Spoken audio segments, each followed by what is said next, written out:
이슈와 법률 주제를 바꿔보죠. 흉악범의 얼굴과 사진을 강제로 공개할 수 있는 중대범죄신상공개법, 일명 머그샷 공개법이 지난 25일부터 시행이 됐습니다. 할리우드 영화 보면 머그샷 자주 봤는데 어떤 내용을 담고 있는 겁니까? 네, 중대범죄신상공개법, 이른바 머그샷 공개법이라고 하는데요. 이 내용은 방금 말씀하신 것처럼 범죄 피의자의 얼굴을 직접 촬영해서 공개할 수 있는 근거 법령입니다. 말씀하신 것처럼 해외 언론이나 헐리우드 영화를 보면 피의자들이 본인의 이름이 적힌 판을 들고 찍힌 사진이 공개되는 것을 보실 수 있었을 겁니다. 기존에는 강간 등 성범죄 그리고 살인과 같은 강력범죄의 경우에 한해서 심의를 거쳐서 이제 신상을 공개할 수 있었는데요. 피의자의 동의 없이는 촬영이 불가능했기 때문에 신분증 사진이라거나 어느 정도 좀 보정이 들어간 사진들을 이제 공개할 수밖에 없었고, 그렇기 때문에 이 신상 공개 제도의 이제 유효성에 대해서 논란이 있었습니다. 그래서 이번 법률을 통해서 대상 범죄도 강력범죄, 성범죄뿐만 아니라 아동 대상 성범죄, 마약 범죄 등으로 늘리고 공개하는 방식도 30일 이내에 촬영한 사진을 공개할 수 있도록 법이 제정된 것입니다. 네, 흉악범, 강력범죄 신상 공개 좀 예민한 부분이긴 하지만 국민들이 참 분노할 때는 왜 저거를 보호해 주냐 얘기가 많았거든요. 시행 배경과 좀 연관이 있습니까? 그렇습니다.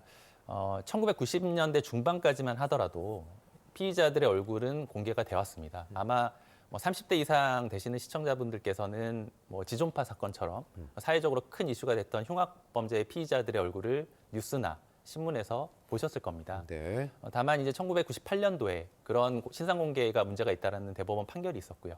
2000년대 들어서 피의자들의 인권을 보호해야 한다라는 사회적 여론이 형성되면서 수사기관도 그렇고 언론도 그렇고 피의자의 얼굴을 이제 공개하지 않는 경향을 보였습니다.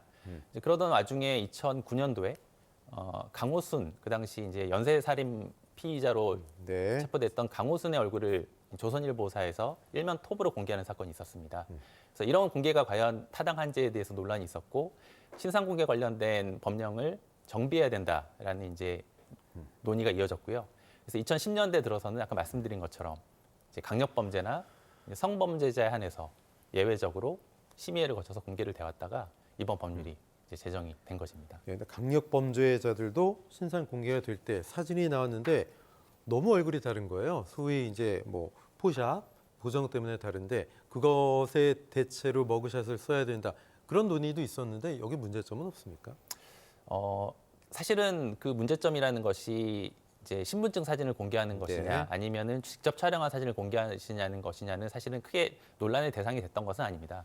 그러니까 입법자의 의사는 공개하되 직접 촬영을 하려면 동의를 받으라는 것이었거든요. 네. 근데 다만 말씀하신 것처럼 동의 없이 촬영할 수 없다 보니까 과거 사진이 이제 공개되는 상황들이 발생을 했고요. 그래서 실제로 그러한 신상 공개가 과연 유효한가라는 이제 논란이 있었던 겁니다. 네. 자, 앞서 살펴봤지만 특수상해 피의자도 이제 머그샷을 공개할 수가 있게 됐는데 최근에 배현진 의원을 피습한 피습범이 미성년자로 밝혀졌단 말이죠. 중학생. 이런 경우에도 신상 공개가 되는 겁니까? 결론적으로 말씀드리면 미성년자는 이제 공개 대상에 포함되어 있지 않습니다. 사실은 이런 신상 공개 자체가 이제 이른바 피의자들에게 보장된 무죄 추정의 원칙에 반한다라는 네. 이제 주장이 여전히 있는 상태이고요.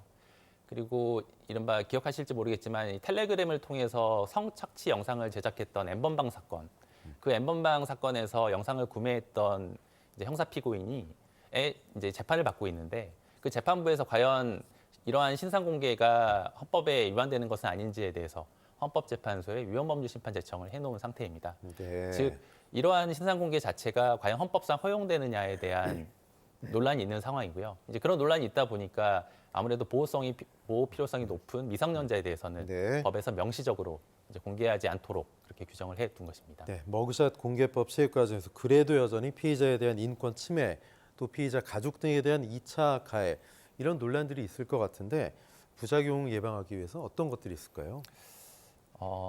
아무래도 말씀드린 것처럼 신상 공개는 형법에서 규정하고 있는 처벌이 아닙니다. 아직 형이 확정되지 않은 피의자들의 얼굴을 공개하는 것이기 때문에 아주 신중한 조건이 필요합니다. 법에 따르면 범행 수단이 잔인하고 그 중대한 피해가 발생했을 경우, 그리고 범죄를 저질렀다고 의심할 만한 상당한 이유가 있을 정도로 확실한 증거가 있는 경우, 그리고 마지막으로는 국민의 알 권리 그리고 뭐 범죄 예방 등의 목적에 부합할 것, 즉 공공의 이익에 부합할 것, 이 세 가지 요건이 충족된 경우에 한해 공개를 하도록 되어 있습니다.